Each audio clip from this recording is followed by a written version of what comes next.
Welcome to Quiet the Noise, where we reveal practical tactics and systematic ways to quiet the noise in our lives, leading to smarter and more fulfilling living. Welcome to Quiet the Noise. In this episode on failure, I'll dig into how does vulnerability enhance our understanding and experience of failure. I'll touch on the role that failure can play in creating a sense of belonging and connection with others. Why do I sometimes view long-term projects like ZeroDB, my beverage, through the lens of lost time and failure? How does emotional pain contribute to personal growth and the development of intuition? How can embracing contradictions like those in Taoist philosophy shift our perspective on failure? Why it's critical to align our understanding of failure with the belief in personal growth? And how can doubts both hinder and drive us in our journey towards personal and professional success, amongst many other questions. Today I want to talk about failure. In the past, I've talked about resilience. I've talked about managing change. And I want to talk about failure, not just because failure is, spoken of quite often these days, but because I'm not sure the way we approach failure is the way we should be approaching failure. These days, failure is kind of tethered to vulnerability. So, vulnerability is having its day right now, and everybody's walking into being vulnerable. And vulnerability is great. Vulnerability is a way to connect with people. If somebody's being honest, truly honest with what's inside their mind, it allows other people to kind of connect with that part of themselves. And I find when I hear really, really genuine stories about people overcoming quote unquote failure and having hard times, there's a kinship in the struggle. And I've talked about that. It's a term I've used multiple times, but I find there's a lot of value in that. There's a lot of value in feeling we're not alone. In Emily Smith's book, The Power of Meaning, one of the core tenets of meaning is belonging. And when you can connect with someone at a very visceral level, it makes you, feel connected. It makes you feel like we belong. We're all in this together. And I think that's where failure, when spoken of kind of with the right intention, I feel that's the impact it can have. It can really be almost a beacon, a lighthouse for people who have almost ended up in a place of learned helplessness, where they feel like they're the only ones who fail. So I'm going to dig into failure. And what I want to do is I want to avoid how I think failure is commonly used today, and it's for attention. A lot of people, have these big stories about how they failed, yada, yada, yada, but it always ends up in overcoming in a way that, look at me, I've overcome this and now I'm great. And there's nothing wrong with that. Look, I'm not criticizing, but it's not necessarily what I'm getting at right now. For me, failure, or call it growth, because really they are essentially the same thing. Failure isn't something that I end up on the other side of feeling amazed about myself. It's quite the opposite. If I'm being honest with myself, I don't feel good about myself at all when I fail. And there's no amount of blogs I can write or podcasts I can record to make me feel any better about myself. And this is deeply rooted. And, in the end, I can intellectualize that, this is going to help me going forward. And obviously it does. You don't make the same mistakes. But deep down, I'm still that kid, right? I'm still that kid who's kind of hardened himself and really hopes, nobody will find me out. You know what I mean? It's kind of like, maybe this is the true me. And, maybe I'm the only person who goes through things and doesn't grow from it. So I'm still that, 4 to 7-year-old kid who has a big chip on his shoulder. So that's the narrative I have when I, toss around failure in my mind. So what I want to do today is I want to talk about something that I'm going through right now and really how I'm processing it. So let's cut to the chase. So, I'm in the process of selling my beverage brand, ZeroDB. So that is, it's an interesting time because it's been 11 years since I started my company. 11 years is a long time. So if I multiply 365 by 11, it's just under, 4,000 days, or just over actually. So 4,000 days and, 11, that's 600 weeks. It's, you're getting into a long, long time. And regardless of all the growth, selling the beverages, selling my drinks is, it's a lot of reconciling. It's tough to swallow in a lot of ways. And it feels like the last 11 years when I have that quick conversation, like if you catch me off guard and you say, oh man, it must be tough, you're selling the drinks. The first feeling I'll have is, oh wow, oof, that's a lot. That's a lot of life I've lost, and a core decade, right? It was my 40s. So selling the drinks, I've been journaling a lot. I've been writing about how I'm going to introduce the fact that I'm selling the drinks to the world. Not that the world really cares as much as I think, but I've been spending a lot of time thinking about this. So when I look at the past 11 years, I look at what I consider, not necessarily where I wanted to end up, call it failure, call it a lot of growth. I guess the first thing that comes to mind is, why did I fail? Or why didn't I succeed the way that I wanted to succeed? So then I kind of start doing the math. I'm like, well, I could have done this. I could have done this. Why did I stick with this so long? Why did I stick with that so long? Why did I spend countless months on something where deep down, I really wasn't that compelled that it would work out, So I asked myself all these questions, and it's so funny because all these counterfactuals, like going back and living things over again, it's so counterproductive. I was that person back then making that decision. And when I started kind of deciphering all these decisions and why I made them and why I didn't choose differently, I started to review the metrics on how I looked at my quote unquote failure. So all of that is based on my products or software or whatever becoming a commercial success. Okay, so that's how I defined success, is commercial, related to money, obviously, being successful in adoption, people loving the drinks, yada, yada, yada, all these things. But I've never really considered honestly that, at every moment, it's how much I grew. Okay. So then I look back and I say, okay, well, when you look at growth, okay, what does growth really mean? So, I think about all these decisions and I think about the impact these decisions had and all the pain I had at the end of each of these subsequent mini failures, you could say. And I guess what gave me a bit of peace and what has given me peace is the fact that the pain you feel is always the counterpoint to the growth you're going to have, right? The more you feel something, the more it's going to be ingrained in your mind, and the more it's going to become part of your intuition, part of that unconscious mind, because it really is the stuff you feel. You can know things, but again, I've said this a million times, you can know things, but actually having that as part of you, part of your unconscious, it's something you have to experience. It's something you have to feel. And when I think back and I think about all of that pain, and it's such, I don't know if you can relate, but for me, it's, it's imposter syndrome combined with feeling stupid, feeling like a loser at times. It's just so muddled. And I sat with that for so long, and I often sat alone with that. And it left a really big mark because, any growth is time under tension, and there was a lot of tension there.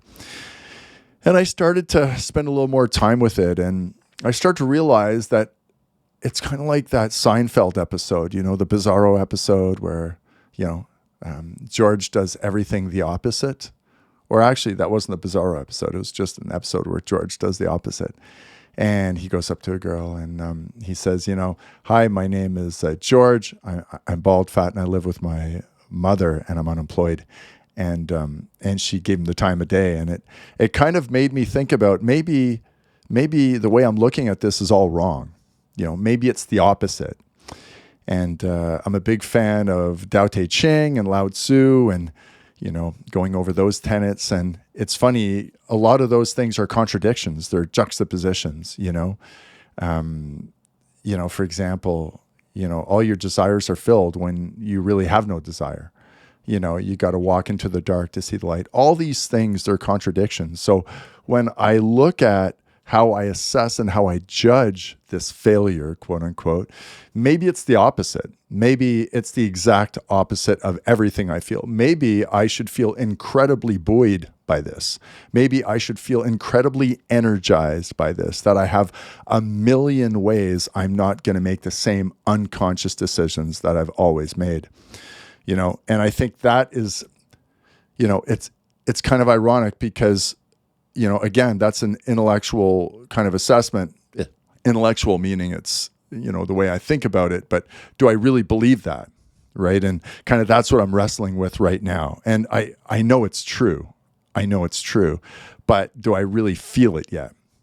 But the more I talk about it, the more I'm going to feel it. It's like doing the rosary. We did the rosary every night. And I'm telling you, when you say something to yourself over and over again, it sinks in. So we look at these contradictions. So if we look at the opposite of everything, so instead of feeling down and like a failure, well, maybe I should again be driven by this. Maybe I should again realize that my unconscious mind is making all these new decisions that are going to be different. And these new decisions are learnings from what I did wrong, the pain that I felt. And I think one of the interesting kind of switches is even when we look at metrics, success being material-based, we have to eat and everything, that's obvious.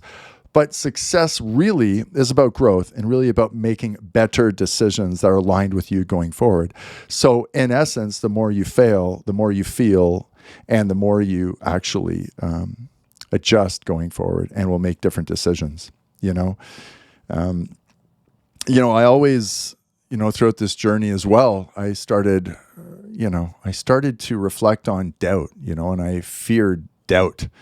I always was unsure and I always doubted myself, but it was really the doubts that made me humble and work hard all those times. And it's almost like those doubts are it's almost like a precog. It's kind of preconceived failure.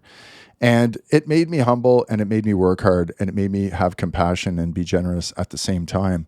So when I look at the culmination of all of that, it's just ways that I try to convince myself that I'm in a better place. And right now, with all the changes in my life, I start to try to connect the dots between this, perceived failure in my professional world for this stint and, what else I have in my life. So I start to look at my life and I start to look at it through a balanced perspective. And I start to see, okay, well, let's look at these past 11 years and let's look at the rest of my life. Let's not just look at these commercial successes or failures. And I started to see how really my foundation has been completely shaped. I got into this 11 years fairly egotistical, and I don't know how much less egotistical I am. I think I'm a lot less. That sounds like my ego right there. I went into it solely focused on material success, and I still like things, but I do see it very differently. I was a different person in every way. Every decision I made had a completely different set of rules at the beginning of those 11 years. And I think when we look back and we reflect on failure, it's always interesting to look at time zero and then look at time now and say, okay, who was I back then? What was my character? Was I humble? Was I compassionate? Was I honest? And I went through this and I started to look at each of these on 10. So, we have our 8 pillars.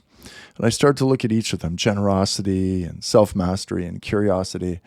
And all of those metrics being the character pillars that we espouse all the time, all of them improved measurably. And again, I was trying to be objective as best I could. The best would be to talk to my friends and family to see how I've changed. And, I've gotten feedback, and a lot of them would say that I've changed a lot. I still have a long way to go. But when I look at, those metrics, and I kind of see that as the opposite of your success, your classic success-driven metrics, just making money and being outwardly successful and famous, let's say. This is really an inward expression. And, the way we classically look at it, it's an outward expression. It's an external validation we're getting. Whereas kind of the journey that I'd like to be on now is really being more self-assured and being more confident about what I am as a person. And that's a complicated conversation about what I am as a person. But when we look at this contradiction, when we look at the opposites, then it starts to make a little more sense. And then I start to say, okay, now if this has shaped me so much, if all of this failure, quote unquote, has shaped me so much, then how is that going to benefit me going forward? How am I going to make those decisions going forward? And I start to look at my life right now. I start to look at my family. I start to look at my new baby girl. I start to look at what I'm working on professionally. I start to look at how I spend my time, who I spend my time with. And I've realized that this flywheel has started to finally turn. There was a lot of unwinding. I find failure, the beauty behind it, is it's a big unwinding. It's a big stripping you down of all of those things that you can only strip down with failure. Success doesn't breed change per se. Failure breeds change because we're learning a hard lesson. And I think genetically, we're predisposed to learning those hard lessons. So failure is a necessary evil for true growth. And again, that can be argued in a million ways, and that's a big statement. But when I look at it and I try to understand these contradictions and try to reconcile this feeling of feeling like a loser and having not succeeded with really what's important to me, and if it's not about ego, if it's about intrinsically who I am, then I've succeeded in an amazing, amazing way. And I think oftentimes, we can watch these videos and see these memes about failure and how it's a great thing and, fail forward and we should all fail and failure is growth and all this. Yeah, it's true. But it can't just be left at that. It can't just be left at trivial memes. It has to be something that we start to really, really believe. Because it's the believing that matters. It's not the knowing that matters when it comes to failure. Again, this is all caveated with being my opinion. So what now, right? So what do we do with this failure? What do we do with these learnings? And I guess it's more of a calibration that's needed, because if you don't reconcile that wasn't a waste of time, if you don't see failure, if you don't feel that it's a positive in your life, it's going to hold you back. It's going to be constant noise. It's going to be constant doubt. And again, doubts can make you humble. Doubts can make you work hard, but everything can be overflexed.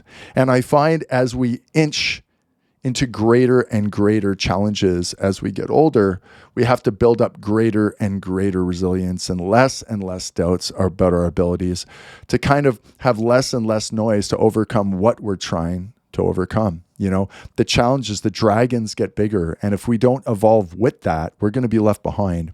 So when I'm going to this next chapter of my life, there's going to be a reckoning of sorts. Obviously, I'm going to say bye to the drinks, and I'm going to say bye to that old skin and try to better understand who it is that remains.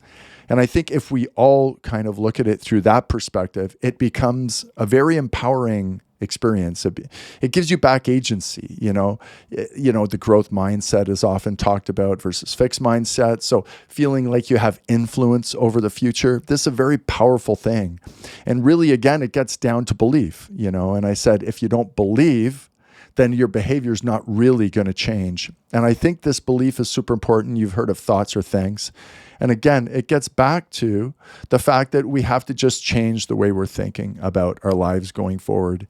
And essentially, if we think that we have control and we think that we'll be successful in this new way, of looking at it, it's just going to make us happier and more fulfilled. So, that's that's what I wanted to touch on when it comes to failure at this time in my life.